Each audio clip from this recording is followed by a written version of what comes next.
Great Scott. Great Scott. Great Scott.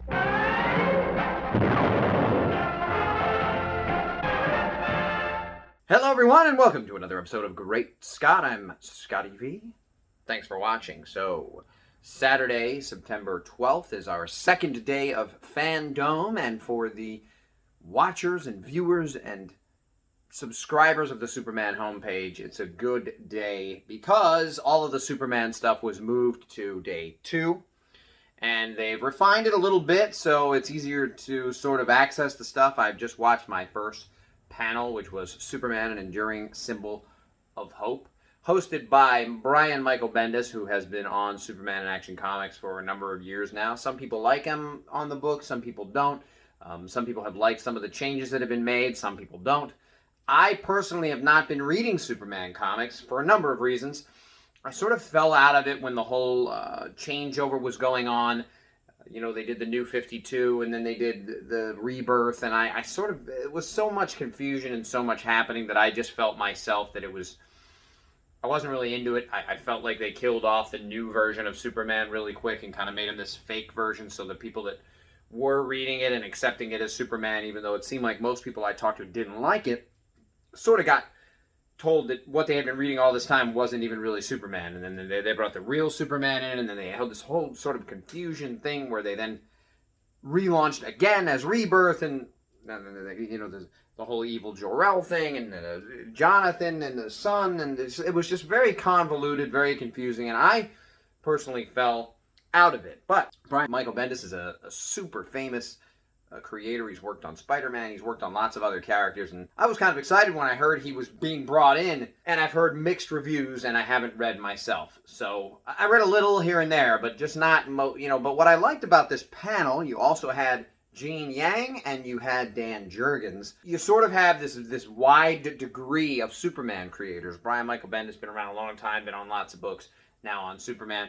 Dan Jurgens, as Bendis says himself in this panel, sort of the custodian of Superman for many, many years, involved in lots of ways, really a big part of the death and return of Superman back then, one of the biggest stories, and for me personally, I still love it. I know people say it was the worst thing to happen in comics because now all these other comics want to kill everybody off and we know we can bring them all back and it's just a marketing thing, and I'm sure even then it was a marketing thing, but I really loved the story, and for me, I was a Superman fan since I was 3, but I never really read the comics very much, and that storyline brought me into the comics and really built my love of Superman, and I became a Superman comic book reader as well as watching cartoons and movies and liking toys and collectibles and all that kind of stuff. I've always been a huge Superman fan, but I'll never forget Death of Superman bringing me into the character in the comic book way and reading these comic books. And Gene, of course, creating the Chinese Superman. I also haven't read much of that. I've seen him in 1 or 2 stories in the regular Superman book or in a Justice League book or something along those lines, but I'm not that familiar with the idea. But it's kind of neat that there's this character that was sort of inspired by Superman and is also his own thing at the same time. And these guys just talked for about 25 minutes about the idea that